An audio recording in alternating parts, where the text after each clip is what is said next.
Thank you, Bettina, very much for your introduction. Thank you, the organizers of this conference.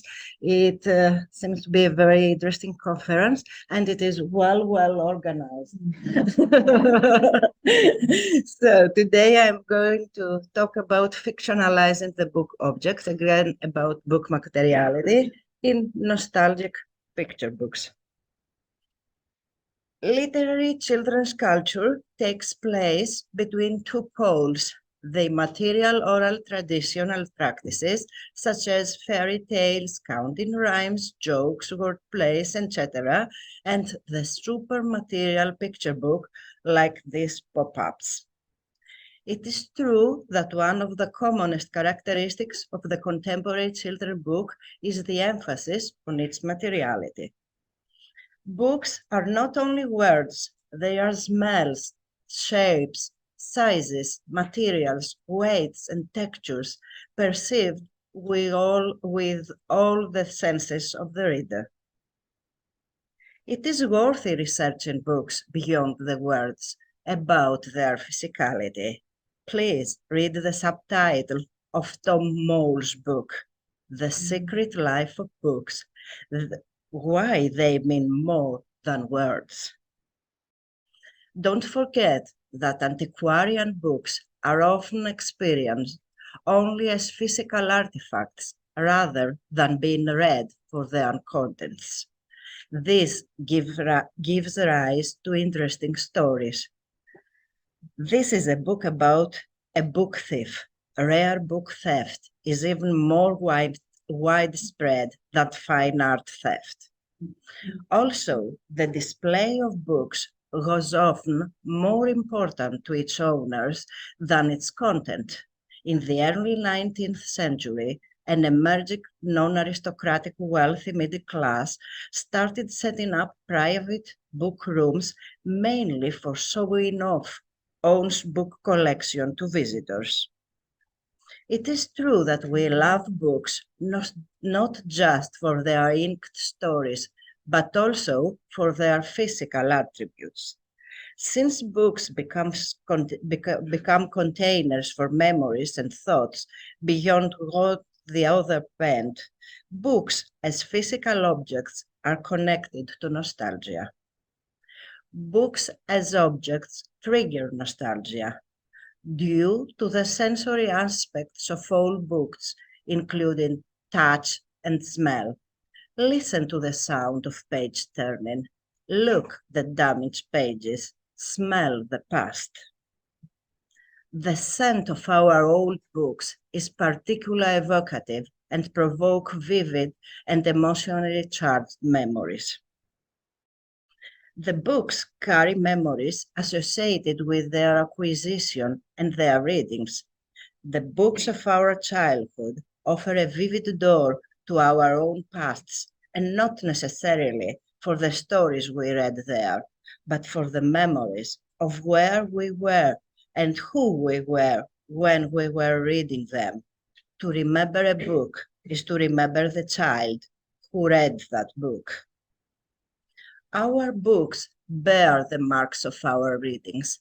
See the notes on the margins, the marginalia, and the memorabilia pressed between the pages.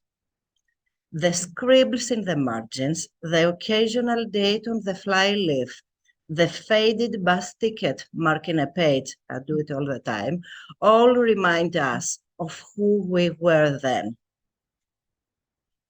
It is true that private libraries are a sort of a multi-layered autobiography, as every book holds the moment in which it was read for the first time. Moreover, children's literature is by its very nature nostalgic, especially when adults encounter again picture books they had read as children. Of course, the nostalgia is intensified if they have kept the very same copy they had read as children. In the era of e-book, the analog book tends to be a nostalgic object. In this paper, we would like to explore the interplay of nostalgia and the physical book when the materiality of the book is purposefully modified, more analytically, how the sensory aspects of the book contribute to the aesthetics of nostalgia. How does the book object collaborate with the visual and verbal modalities in evoking nostalgia? When the book object is fictionalized in order to express nostalgia. The format of the book, the quality of the paper, the typography are aspects of the book object. We will examine two Greek picture books in which the book materiality is elaborated in order to express intense nostalgia. Let's see first the picture book, One Last Letter. The picture book, One Last Letter, text by the Greek author Adonis Papatheodoulou and images by the Greek illustrator Iris Samartzi, relates the story of the only postman of an isolated Mediterranean island. When there was neither telephone nor email and all news traveled on foot, Mr. Kostas delivered all the mail to the island. After 50 years, on his last day on work before retirement, along with all the other letters, the postman wanted to deliver his own news, but nobody was at home. The very last letter of his career had no receiver, only address. It sent him to a deserted beach. To his surprise, he found everybody waiting there for him. The last letter was for him. It was a thank you letter and an invitation for a retirement party organized by the islanders to express their gratitude to him. The book was awarded international prizes and published in many languages, this of the Iberian Peninsula, as well as Italian, Korean, Chinese, Swedish, and Greek. It shows that in children's literature and literature in general, the culture of epistolary have enjoyed a renewed vogue, both as epistolary fiction and as individual letters. Thus, it has gained its place in postmodern culture. The picture is nostalgic in many ways. It expresses nostalgia for the 50 years of work on the last day before retirement. Nostalgia for unspoiled islands before their transformation into overcrowded tourist destinations. Nostalgia for a material culture that no longer exists, such as handwritten letters and black and white photographs. Visual strategies try to establish a nostalgic mood. The color palette is limited mainly to sepia and the postal brown, the brown of the envelopes. The illustration avoids bright colors, even in the brightest of the objects. Look at the sun. The use of collage, both the cutting that celebrates the fragment and the pasting that makes a new whole, are almost always profoundly nostalgic. The images of the book, which are made from materials of a postal culture, such as letter, postal packages and papers, stamps and seals, reproduce the epistolary aesthetics. See the houses, the cows, and even the waves. Also, the postman is made of the letters he delivers, thus visualizing the great contribution of his job to the construction of his personality. Furthermore, Samartzi did not draw the illustration. She made the pictures using old materials. The Mediterranean island is made from boxes and objects she enjoys to collect. Look the image of the boat. It mimics the naivety of the child's construction. Thus the word seems childishly beautiful, just as nostalgia constructs it. Instead of a multifaceted and sometimes ugly reality, it prefers a constructed but extremely cute version of it. Therefore, object inspires nostalgia. It is transformed into a real letter. Look at the color of the brown postal envelope, the image of the cover, and especially the dust jacket. It is modified to give the impression of an envelope and closing the book. Reading the book becomes an embodied process. The book itself becomes a letter, the last letter, for multiple recipients. For the highlighters, for whom the letters used to be the main means of communication, for the postman himself, who received his last thank you letter, for the reader, who holds in her hands her own message from a bygone era. The book letter connects the present of communication with the past by acting as a souvenir of the past, enveloped within the present. Becoming a letter, the book One Last Letter emphasizes the concept of the object in both media, letter and picture book, which are usually treated as text rather than objects.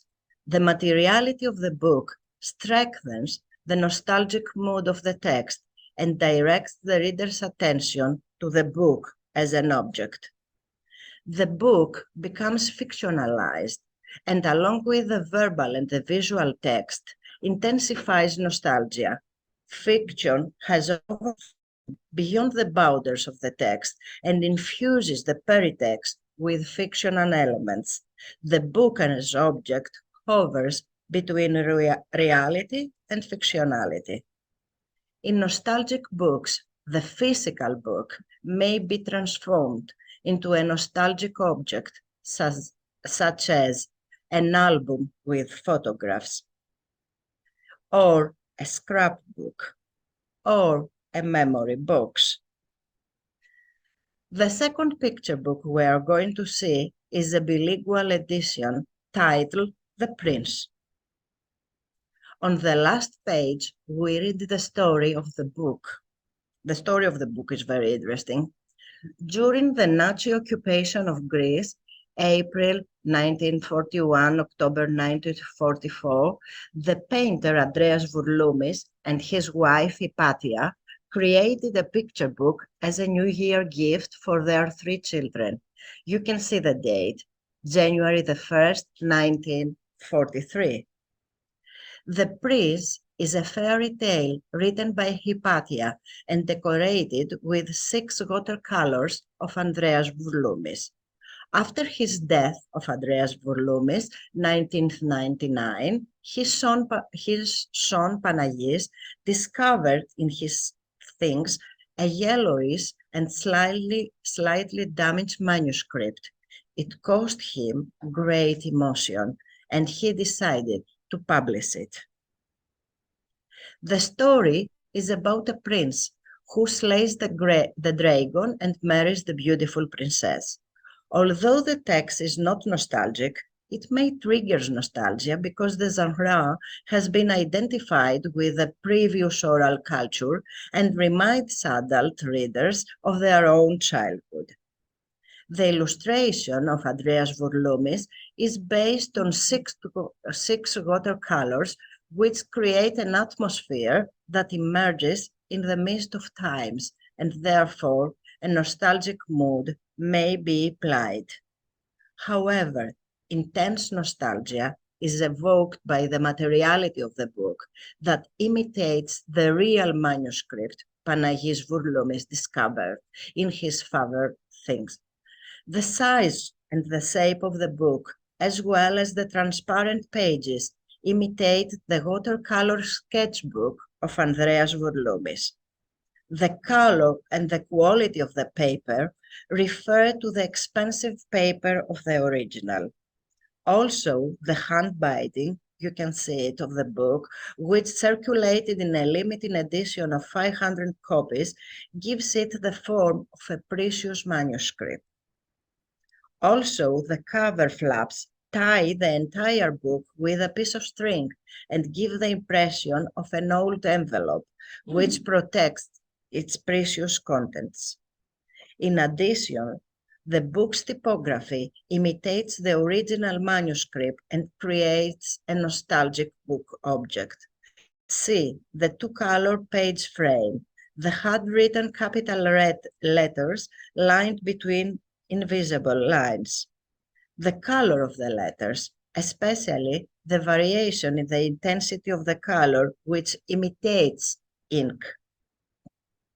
Also, spelling mistakes and crossing out of words endow the book with the quality of the manuscript.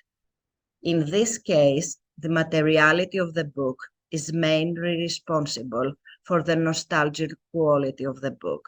The book object has been fictionalized in order to look like an old manuscript.